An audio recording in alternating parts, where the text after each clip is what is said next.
Picture a 29-year-old engineer. Steady job. Decent paycheck. Nothing flashy. Nothing dramatic. Nothing that would ever make it onto someone's highlight reel. 5 years ago, this person decided to do everything right. They started saving. Every single month. Without fail. Without exception. Without the little voice that whispers, just this once. They started investing automatically, before the money could ever tempt them towards something shinier. They said no to the upgraded car sitting in the dealership lot. No to the bigger apartment with the better view. No to the vacation their friends kept posting from some beach somewhere, sun-drenched and effortless looking. 5 years of discipline. 5 years of doing precisely what every financial expert on every stage tells you to do. And today, when they open their portfolio, it still feels like nothing has changed. What if I told you that's exactly how wealth is supposed to feel? Because the first half of building wealth has one cruel design flaw. It looks like failure. Why does progress feel invisible when you're doing everything right? Why do most people quit at exactly this point, right before something shifts? Is the system broken? Or is something else happening entirely? Something nobody bothered to explain? And if it isn't broken, when, exactly, does it finally change? Let's go back to that engineer. Every weekend, almost like checking the weather out of habit, they open their brokerage app. Every weekend, they see roughly the same number staring back at them. A few $100s added from savings. A few dollars gained or lost from whatever the market did that week. Nothing dramatic. Nothing that resembles the stories they hear about. People who made it. People whose money seemed to multiply overnight while they slept peacefully in their beds. They think, I've been doing this for years. Shouldn't I be further ahead by now? Shouldn't this feel like something more than a spreadsheet updating itself? Have you ever felt that? Following all the right advice, saving consistently, investing regularly, avoiding debt like it's contagious, and somehow still feeling like you're standing completely still, like a treadmill dressed up as a staircase, all the effort and none of the elevation? Here's the first thing worth knowing. The thing almost nobody tells you at the start. That feeling isn't a sign you're doing something wrong. It isn't because investing is secretly more difficult than people admit. It isn't because you picked the wrong fund, or the wrong strategy, or the wrong month to begin. It's because your brain is measuring progress with the wrong ruler entirely. Humans are built to understand linear growth. Walk twice as far, arrive twice as tired. Study for 2 hours instead of 1, remember roughly twice as much. Plant a tree and watch it grow a little taller every single season, in a way you can measure with a tape and a pencil mark on a wall. Lift weights consistently at the gym and watch the number on the bar climb week after week in a way that feels earned and visible and fair. Our entire intuition for progress comes from things that move in a straight line. Things where effort and result feel proportional, almost like a promise being kept in real time, right in front of your eyes. Money doesn't move in a straight line. Not at first. Not for a long time, actually. Longer than most people are willing to wait without doubting themselves. In the early years, growth is so small it's almost invisible next to the money you're putting in yourself. If you invest $400 a month, and your account grows by $30 that same month, your brain doesn't register that as compounding has quietly begun. It registers it as this is barely working, and maybe it never will. Your brain, trained its whole life on straight lines, looks at that small, unimpressive number and quietly concludes, this isn't going anywhere worth going. This is the psychology of impatience, not a personal flaw, not a character weakness, not evidence that you're somehow worse at this than other people. It's simply a mismatch between how your mind expects results to arrive and how compounding actually behaves underneath the surface, out of sight, for far longer than feels comfortable. But that's only half the story. Something else is happening beneath the surface that almost nobody notices while it's happening to them, in real time, inside their own account. Think of building wealth as having 3 quiet phases, even though nobody ever hands you a map of them when you start. In the first phase, you are the one doing all the work. Every dollar of growth in your account comes almost entirely from you, the money you set aside, month after month, year after year, like laying bricks nobody can see the eventual shape of yet. In the second phase, something starts to shift, so gradually that you could miss it entirely if you weren't paying close attention. And in the third phase, the portfolio itself starts pulling weight you used to carry alone, every single month, without complaint, without asking permission. In the beginning, you build the portfolio. Later, the portfolio starts building itself, quietly, while you're busy living the rest of your life. Nobody sends a notification when that shift begins. There's no line in your statement that says, "Congratulations.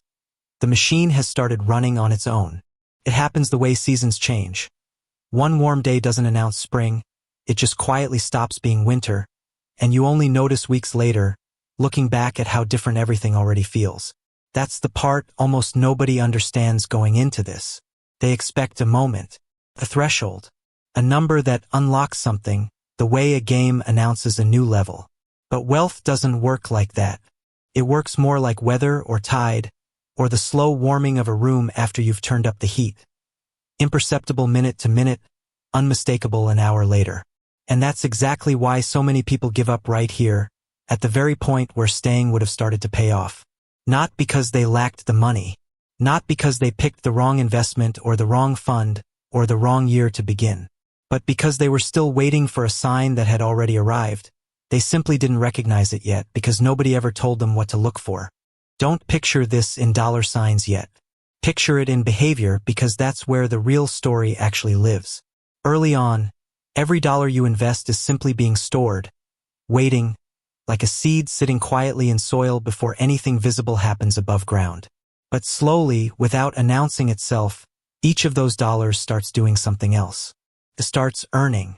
And what it earns starts earning too. $1 quietly hires another dollar to work beside it. And neither of you notices because the amounts involved are still small enough to hide in plain sight, buried inside numbers that look almost identical from one month to the next. For years, it feels like you're the one carrying the weight. Then, one day, without any single dramatic moment, without a headline or a milestone or a congratulatory text from your bank, the weight starts carrying itself. This is the part almost nobody survives long enough to witness. Not because the math fails them, because their behavior does, quietly, one decision at a time, long before the math ever gets the chance to prove itself. Here's what actually happens to most people during this invisible stretch, the part of the story that rarely gets told at dinner parties. They watch the market drop 10%, feel their stomach drop with it, and panic, pulling money out at the exact moment they should be holding still, sometimes locking in losses that would have quietly healed themselves given enough time. They see a friend get excited about some new trend, a stock, a coin, a sure thing whispered at a barbecue, and jump in late, chasing something that already ran ahead without them. They get frustrated with slow, boring, uneventful progress and simply stop. They pause their contributions for just a few months, telling themselves it's temporary, that they'll restart once things feel more stable. Then a few months quietly becomes a year, and the year quietly becomes something closer to never. And here's the quiet tragedy hiding inside that decision. Every time someone restarts, they don't just lose time. They reset the entire momentum they'd already built, invisibly, brick by brick, month by month. The clock doesn't pause and resume from where it left off. It starts over from the beginning, as if none of the earlier years had happened at all, as if the seed never went into the soil in the first place. Long-term market history tells a remarkably consistent story. Investors who stay in, through the boring years and the frightening ones alike, tend to outperform investors who try to time their way in and out based on headlines and gut feelings. Not because they're smarter, and not because they possess some secret insight the rest of us are missing. Because they're simply still there when it matters most, still standing at the table when the cards finally turn. Research on investor behavior points to the same pattern again and again, decade after decade, market after market. The people who underperform the market aren't usually making bad investments in the first place. They're making emotional decisions at exactly the wrong moments, selling low out of fear and buying high out of excitement, doing the opposite of what any calm observer would recommend. This is loss aversion at work. The sting of losing money feels far heavier in our minds than the pleasure of gaining that exact same amount. Paired with present bias, our built-in tendency to weigh right now far more heavily than some blurry, distant future version of ourselves we struggle to feel any real connection to. The biggest obstacle was never the market, and it was never the economy either. It was surviving the period when success is still completely invisible, when every signal available seems to suggest that nothing is working. So when does it actually change? When does that engineer finally stop feeling like they're pushing a boulder uphill for absolutely nothing, year after identical year? Here's the honest answer, the one most people don't want to hear because it isn't tidy enough to fit on a poster. There is no magic number. No single dollar amount where a switch flips and everything suddenly feels different overnight. No threshold that arrives with a fanfare. The turning point depends on how much you save each month, how long you've been at it without stopping, what returns you happen to earn along the way, and, more than any of those factors combined, whether you stayed consistent through the long, boring years when nothing seemed to be happening at all. But the pattern itself is always the same, no matter whose story you're looking at, no matter which decade or which market. At some point, the growth your money generates on its own, quietly in the background while you're at work or asleep or simply living the rest of your life, starts matching and eventually exceeding the amount you're adding yourself out of your own paycheck. That's the moment everything feels different. Not because money suddenly became magical, and not because some secret formula finally kicked in. Because time had been quietly amplifying every decision you'd already made, long before you were able to see any of it happening with your own eyes. Imagine that engineer's own contributions plotted on a simple graph, shrinking every year as a share of their total growth. Not because they're saving less than before, and not because they've suddenly become richer overnight, but because the portfolio itself is finally doing more of the lifting than they are, quietly taking over a job it had been training for the entire time. That crossing point, the exact place where the two lines finally meet, is the moment invisible becomes undeniable. It's the moment a person stops feeling like they're rowing upstream and starts feeling, for the first time, like the current has finally turned in their favor. So here's the mental model worth keeping, the one worth carrying with you long after this video ends and the numbers on the screen have faded. Building wealth is like pushing a massive flywheel, one of those heavy iron wheels you'd find bolted to the floor of an old factory, built to store motion rather than lose it. The first pushes feel completely pointless. You put in real effort, real sweat, real sacrifice, and the wheel barely seems to move at all, barely enough to convince you it isn't bolted shut. This is exactly where most people stop pushing. Not because the flywheel is broken, and not because the effort was somehow wasted. Because they mistake slow movement for no movement, and they walk away just before the wheel would have started rewarding them for everything they'd already put into it. But here's the part that changes everything, once you truly understand it in your bones. Every push before that point was never wasted. It was stored, quietly, inside the wheel itself, waiting for the moment it would be needed. And eventually, the wheel doesn't need you pushing as hard anymore, because it's carrying its own momentum now. Momentum you built with years of pushes nobody else was there to applaud. Nobody else even noticed you were making. Wealth doesn't reward the people who start. Plenty of people start. Starting is the easy part, the part everyone's willing to do on a motivated Monday morning. It rewards the people who stay, through the years when nothing seems to be happening, through the market crashes that feel like the end of the world on the evening news, through the quiet, ordinary moments when quitting would have felt so completely reasonable that nobody would have blamed you for it. Think back to that engineer one more time. 5 years of doing everything right, and a portfolio that finally, quietly started pulling its own weight. Not because of one single lucky year, not because of a stock tip or a bonus or a windfall, but because of 60 ordinary months where nothing exciting happened at all. 60 months that eventually stacked, one on top of the other, into something undeniable. That's not really a story about investing, when you strip away the account balances and the percentages. That's a story about surviving the part of the journey where nobody's clapping, because the results haven't shown up yet, and where the only evidence you have that you're on the right path is the simple fact that you haven't stopped. Here's the part worth sitting with for a moment. That engineer never once received a sign that today was the day it started working.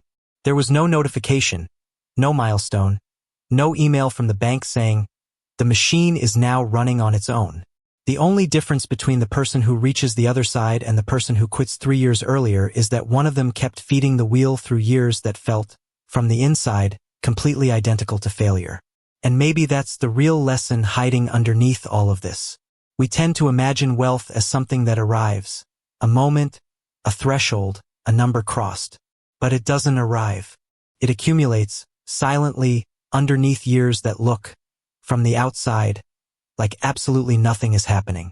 The people who eventually stand on the other side of that invisible stretch aren't the ones who found some clever shortcut around the boring years. They're the ones who simply refused to mistake boredom for failure. The first half of wealth building isn't where money grows. It's where conviction grows. Every month you keep going despite seeing nothing. Despite the flat, unimpressive numbers, despite the market doing something frightening on the news, despite friends who seem to be moving faster with some trend you didn't chase, you're not wasting time. You're building the one thing that determines whether you'll ever reach the second half at all.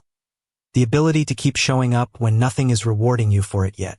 And without that conviction, you'll never reach the part where money begins to multiply itself quietly on its own while you're busy living the rest of your life, the part this entire story has been pointing toward from the very first minute.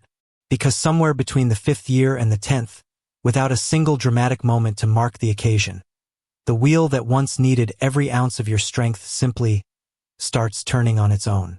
And by the time you notice, it's already been happening for longer than you think.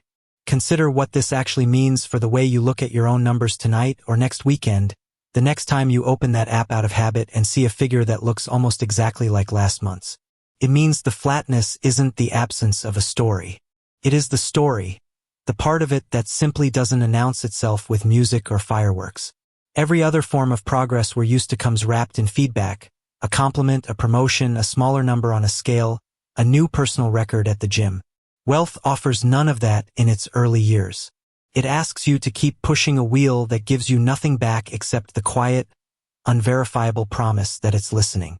That's an unusual thing to ask of anyone.